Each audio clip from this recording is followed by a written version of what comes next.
Assalamualaikum warahmatullahi wabarakatuh. Saya Siti Nurhaliza binti Kamisan, nombor matriks KID 2505040559. Saya Nurhaliza Aisyah binti Isaini, nombor matriks KID 25050450. Saya Saidatul Insyirah binti Rashidi, nombor matriks KID 2505045054. Hari ini kami akan membentangkan kisah sahabat Rasulullah SAW yang bernama Sayyidatina Asma binti Abu Bakar As-Siddiq.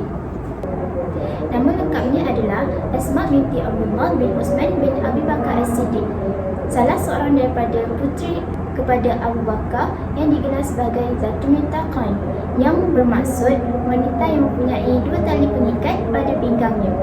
Asma binti Abdullah telah dikahwinkan dengan Zubair ibnu Awam. Beliau bukanlah seorang hartawan. Zubair hanya mempunyai seekor kuda sahaja yang digunakan untuk berperang. Pada tahun 622 Masihi, suasana di Mekah sangat genting. Kaum Quraisy sedang memburu Rasulullah SAW. Beliau bersama Abu Bakar segera bersembunyi di Gua Tur yang terletak di atas Jabal Tur. Selama 3 hari, mereka bersembunyi di situ sebelum memulakan perjalanan berhijrah ke Madinah. Dalam keadaan penuh bahaya itu, Sayyidatina Asma binti Abu Bakar dengan beraninya menghantar makanan dan minuman ke Gua Tur. Ketika menyediakan bekalan, beliau tidak mempunyai tali untuk mengikat makanan pada unta. Lalu, beliau merobek tali pinggangnya menjadi 2. Satu dipakai semula, satu lagi digunakan untuk mengikat bekalan. Apabila Rasulullah SAW mengetahui perkara itu, baginda mendoakan agar Allah menggantikan pengorbanannya dengan sesuatu yang lebih baik di syurga. Sejak itu, beliau digelar Zatul Mintaqain, iaitu wanita yang mempunyai 2 tali pinggang. Sayyidatina Asma merupakan antara sahabat wanita yang meriwayatkan hadis Rasulullah SAW.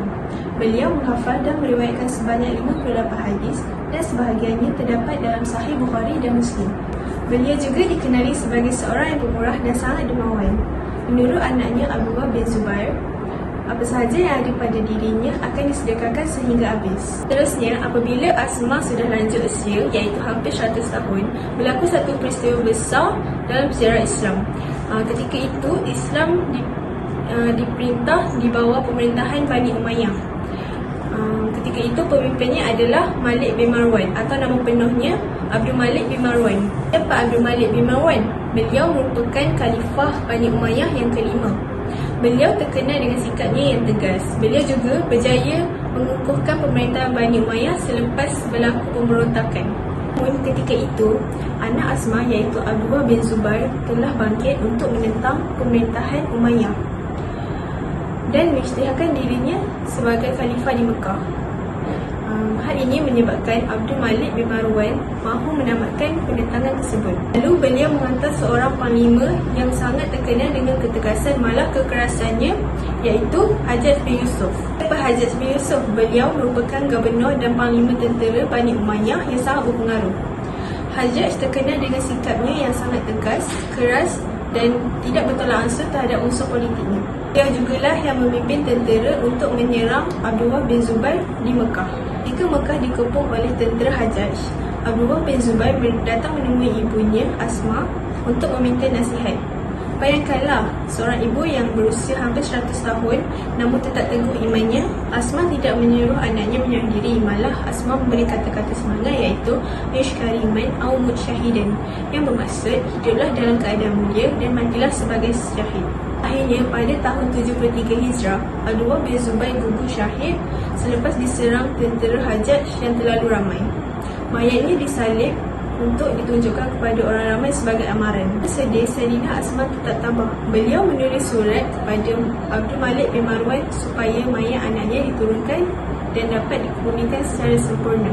Namun, selepas seminggu pengebumian anaknya, Sayyidatina Asma pula yang menghembuskan nafas terakhir di Mekah. Akhir sekali, menurut Az-Zahabi, Sayyidatina Asma merupakan sahabat terakhir dari golongan Muhajirin yang meninggal dunia. Itulah kisah seorang ibu yang kuat imannya, malah tetap teguh walau kehilangan anak tercinta. Kisah Sayyidatina Asma mengajarkan kita bahawa kemuliaan bukan hanya pada gelaran, tetapi pada keteguhan iman dan keberanian mempertahankan kebenaran. Itu sahaja daripada saya. Terima kasih.